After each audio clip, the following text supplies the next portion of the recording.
Bonjour à tous, on est le mardi 1er janvier et je vous souhaite à tous une très bonne année. J'espère que vous avez passé un bon réveillon.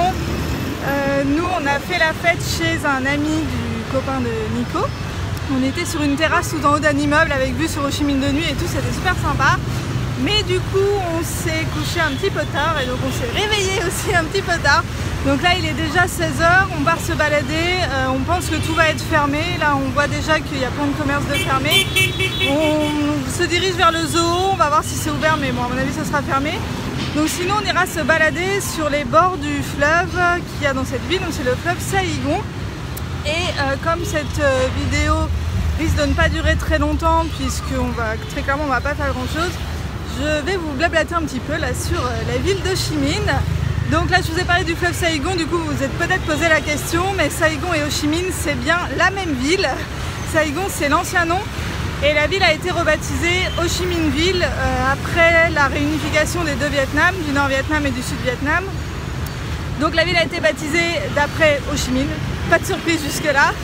Ho Chi Minh c'était un militant communiste, c'est lui qui a fondé le parti communiste vietnamien tel qu'il existe toujours aujourd'hui.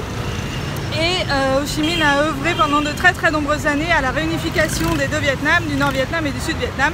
Mais il est mort avant la réunification. Donc au sujet de la réunification, hier on est allé visiter le palais de l'unification et je ne vous ai pas dit pourquoi ce palais avait ce nom. En fait, l'événement qui marque la réunification des deux Vietnams et la fin de la guerre, c'est la prise de ce palais par le Nord-Vietnam. En fait, ce palais, je vous l'ai dit dans la vidéo d'hier, il abritait en fait le gouverneur, le président du Sud-Vietnam et tout son gouvernement. Et la prise de ce palais par le Nord-Vietnam marque la fin de la guerre et la réunification du pays. Et en fait, pour la petite anecdote, ce qui s'est passé, l'événement un peu marquant, c'est qu'il y a un char qui est rentré dans les jardins du palais en défonçant les grilles.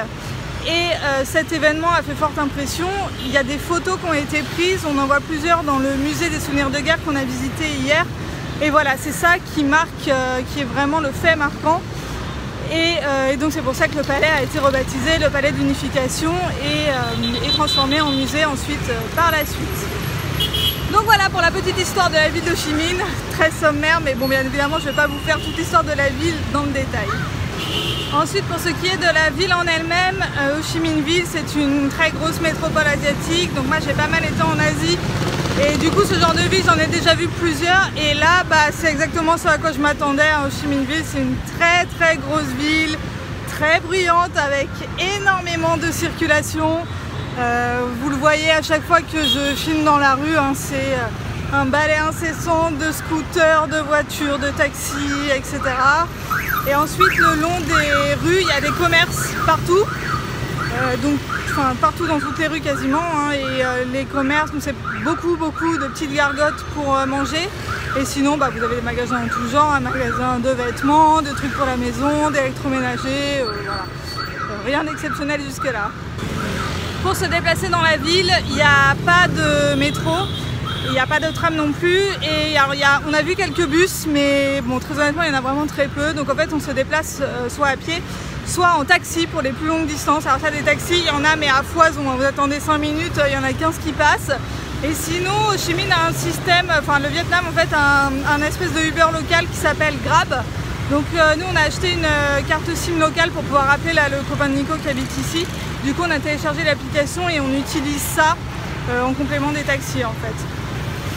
Et enfin on utilise aussi Maps.me, alors ça c'est une application qui est gratuite, qui se télécharge sur le téléphone portable, qui est hyper pratique.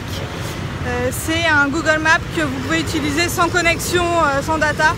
Donc en fait j'ai découvert ce que je ne savais pas du tout, le GPS n'a pas besoin d'utiliser la data. Donc le GPS repère votre téléphone sans connexion internet. Et du coup il vous repère sur la carte de Maps.me. Et vous pouvez faire des trajets, mais c'est vraiment comme Google Maps, vous mettez vos points favoris, vous faites des itinéraires, le téléphone vous suit pour vous dire où aller et tout, c'est vraiment hyper pratique quand on part à l'étranger comme ça. Ensuite pour ce qui est du climat, comme vous vous en doutez, il fait chaud, mais franchement ça va, moi je m'attendais à bien pire.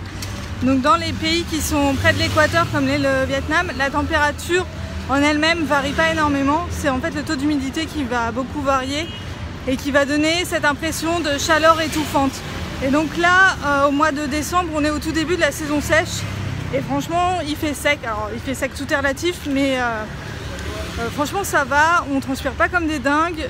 En plus dans Ho Chi Minh, il y a pas mal de vent, enfin en tout cas là tous les jours depuis qu'on est là, il y a un petit vent qui fait que ça va, on respire, on n'étouffe pas.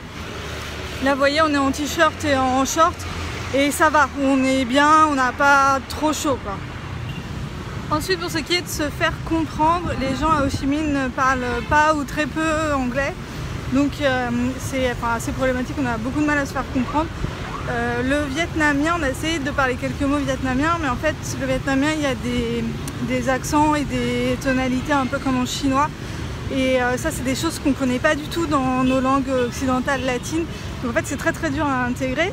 Et là, apprendre en quelques jours de vacances quelques mots, je pense que c'est mission impossible. On essaye, hein, mais on n'arrive pas à se faire comprendre. Donc on utilise le langage universel des signes, à montrer, à faire des gestes, à mimer des choses. Et voilà, on arrive toujours à se débrouiller. De toute façon, les gens sont quand même compréhensifs et essayent vraiment, font des efforts pour comprendre ce que vous voulez. Donc voilà. Et nous voici arrivés sur les bords du Saigon, donc le fleuve qui traverse la ville. Donc voilà, je vous montre un peu les rives. Donc on a un petit aperçu de la végétation, des gros immeubles. Il y a une promenade qui est aménagée sur le bord, qui est très sympa, qui est voilà, une grande promenade qui est en dehors des voitures en fait, et avec pas mal de végétation. Et regardez-moi ce magnifique bateau. Alors il semblerait que ce soit la jonque sur laquelle est embarqué Ho Chi Minh pour aller en France la toute première fois. Il est vraiment splendide et il a été reconverti en restaurant maintenant. Le voilà de face, il est magnifique.